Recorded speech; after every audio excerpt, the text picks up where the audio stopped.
Hello guys, नमस्कार। कहा जाता है कि हमारे ब्रह्मांड में एक ऐसा राक्षस है जो किसी भी चीज़ को निगल लेता है और डकार तक नहीं लेता। यह दुनिया की सबसे बड़ी मिस्टीरियस और फैसिनेटिंग चीज़ जिसे हम ब्लैक होल कहते हैं। ब्लैक होल मिस्टीरियस और फैसिनेटिंग इसलिए है क्योंकि इसके अंदर जाने का तो रास्ता है पर वापस आने का कोई दरवाज़ा नहीं।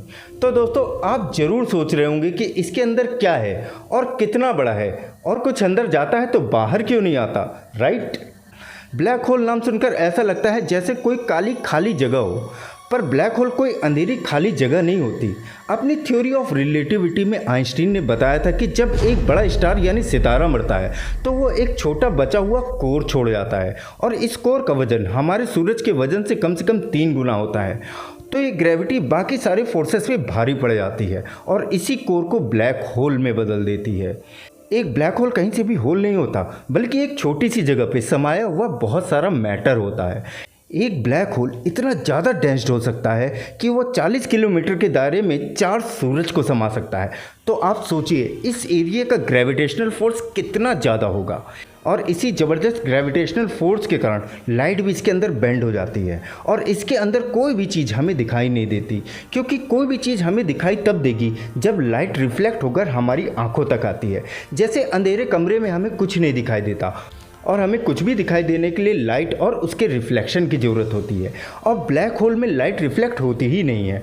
अब होल को देखा जाए तो ये कोई होल नहीं है बल्कि एक टर्म है, क्योंकि इसमें जो भी चीज़ जाती है वो वापस नहीं आती। Well, question is still the same कि आखिर ब्लैक होल के अंदर क्या है। तो गाइज, ब्लैक होल बनता है स्टार से, और हर एक स्टार के पास अपना लिमिटेड अमाउंट ऑफ फ्यूल होता है। तो वो न्यूक्लियर रिएक्शन की वजह से बर्न करते रहते हैं और हीट एनर्जी रिलीज़ करते रहते हैं, और उनके पास कोई ऑब्जेक्ट आता है तो वो उसे भी अपनी ग्रेविटी की मदद से अंदर ले लेता है और उसे फ्यूल की तरह यूज़ करते हैं। तो हमारे महान वैज्ञानिकों ने बताया कि आयरन एक ऐसा एलिमेंट है जो किसी भी न्यूक्लियर रिएक्शन में पार्टिसिपेट नहीं करता है, और हमारी यूनिवर्स में हाइड्रोजन और हीलियम के बाद सबसे ज़्यादा पाया जाने वाला एलिमेंट है आयरन। तो जब स्टार्स अपना फ्यूल हाइड्रोजन और हीलियम बर्न कर रहे होते हैं तो आयरन स्टार्स के सेंटर में इकट्ठा हो जाता है, और जैसे जैसे ये स्टार्स अपने ऑब्जेक्ट को निगलते जाते हैं वैसे वैसे उनका मास बढ़ता जाता है। और ये बात तो साफ है कि जितना ज़्यादा मास बढ़ेगा उतनी ज़्यादा ग्रेविटी बढ़ेगी। अब जब स्टार्स का सारा फ्यूल ख़त्म हो जाता है तो वो चमकना ऑब्वियसली बंद कर देते हैं, पर तब तक उनकी ग्रेविटी इतनी बढ़ जाती है कि वो अपने आप में विस्फोट करके कोलैप्स हो जाते हैं। पर मास भले ही सिंगुलैरिटी में पहुंच गया हो, पर अभी भी मास और ग्रेविटी का एग्जिस्टेंस बचा हुआ है। तो वो अपने पास आती सारी चीज़ों को, इनफैक्ट लाइट को भी अपने अंदर खींच कर सिंगुलैरिटी पर ले जाता है। तो दोस्तों, ब्लैक होल में अंदर maximum iron as a matter, और साथ में वो सारी चीज़ें हैं जिसे उसने अपने अंदर खींची हैं।